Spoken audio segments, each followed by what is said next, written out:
Ang programang ito ay rated SPG. Striktong patnubay at gabay ng magulang ang kailangan. Maaaring may masisirang tema, lengguwahe, karahasan, sexual, horror o droga na hindi angkop sa mga bata.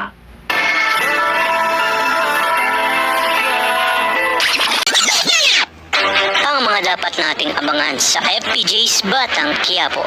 Sa pag-aakala ni Tinding at Tess na si Beng na ang makakatulong sa kanila upang malusutan ni Tanggol ang patong-patong na mga kaso nito, ay hindi na nga ito nangyari dahil bumaba na ang hatol na guilty si Tanggol. Kung kaya't dito naging emosyonal muli sina Tess at Tinding dahil alam nila na mas mahirap ang buhay sa bilibid at baka habang buhay na umanong makulong si Tanggol.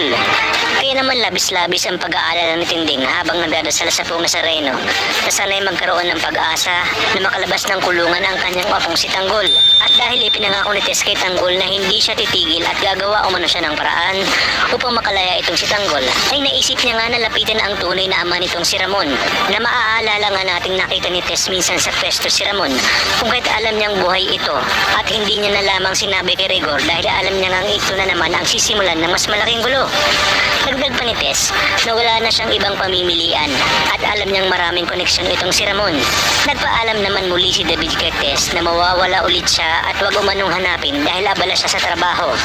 Naligid nga sa alam ni Tess na susunduin ito ni Olga, habang si Mokang naman ay sinundunan ni Ramon upang dalhin muli sa mansyon para ipakilala ang kanyang anak at kanyang papa.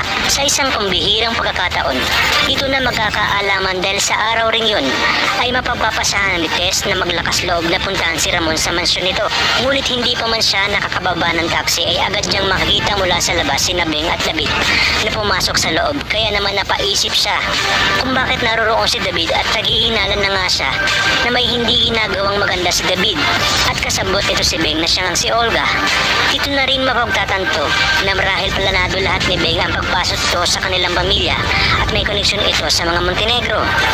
Ngunit mas ikinagulat ni Tess ang pagbaba ni Mokang kasama si Ramon at dito napaisip siya na baka si Ramon ang sinasabi ni Nita na siyang tumulong kay Mokang upang maoperahan si Mang Marsing. Kung kaya't dito mas lalong naging komplikado at gulong-gulo si Tess sa kanyang mga nasaksihan. Sa inyong palagay, ano kayang gagawin ni Rigor sa oras na malaman niyang buhay pa pala si Ramon at nagawa itong ilihim sa kanya ng kanyang paboritong anak na si David dahil sa pagkagahaman nga nito sa pera? Kaya naman kapamilya, tutok lang dahil marami pa tayong dapat abangan dito lang sa pambasang teleserye ng Sambayanan, ang FPJ's Batang Quiapo.